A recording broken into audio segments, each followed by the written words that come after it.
भूतकाळात रशियामध्ये हिवाळा आणि थंडी नव्हती. कालुगा प्रदेशातील प्रभूच्या रूपांतरणाच्या चर्चाची स्थापना उष्ण हवामानासाठी थंडी न लागणाऱ्या ठिकाणी करण्यात आली.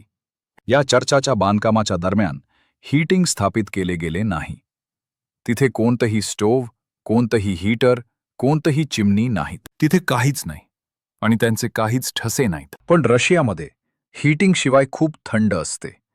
सार्वजनिक जागा गरम करणे आवश्यक आहे. म्हणून चुलीची निर्मिती नंतर करण्यात आली.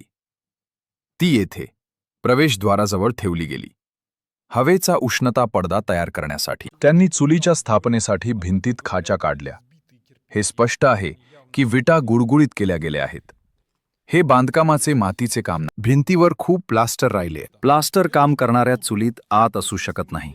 ते जळेल. भिंतीत धूर काढण्यासाठी एक चॅनल तयार करण्यात आले. भेगलेला चॅनल आतून बंद केला गेला जेणेकरून एक पाईप तयार होईल. चिमणीकडे जवळून पाहू. फ्ल्यूच्या आतले विटा तुटलेले आणि चिरलेले स्पष्टपणे दिसत आहेत.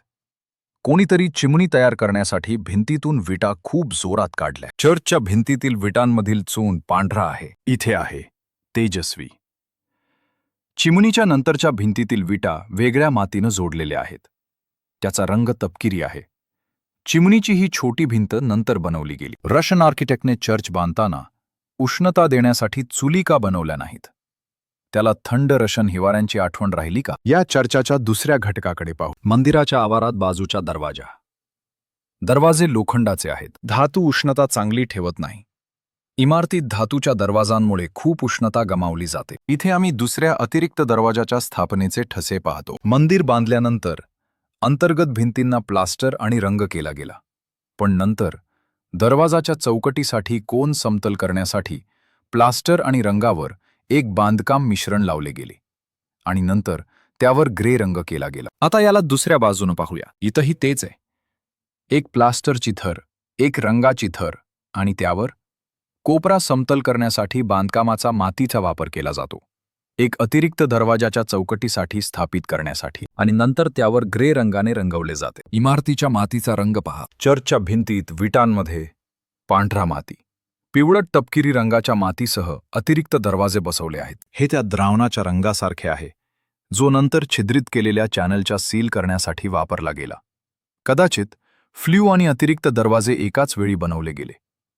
मंदिराच्या आत प्लास्टर आणि रंगकाम झाल्यानंतर म्हणजे पूर्णपणे वापरासाठी तयार. चर्च इमारतीच्या बाह्य भागात रशियन थंडीपासून संरक्षण करणारी पायाभूत संरचना नाही. मातीतील ओलावा विटांच्या आतल्या कॅपिलरीद्वारे वर येतो. थंडीत पाणी गोठते आणि विटा तुटतात. कोपऱ्यात मोठे तुकडे पडले आहेत. हे रशियन थंडीमुळे झाले. इमारतीचा संपूर्ण खालचा भाग कोसळत आहे. इथेही तसंच आहे. इट्ट्या चुरामुरात गेल्या आणि भिंतीतून पडल्या. अशा प्रकारे रशियन थंडी त्या इमारतींना नष्ट करते ज्या पायाभूत संरचनेसाठी हिवाळी संरक्षण नाही.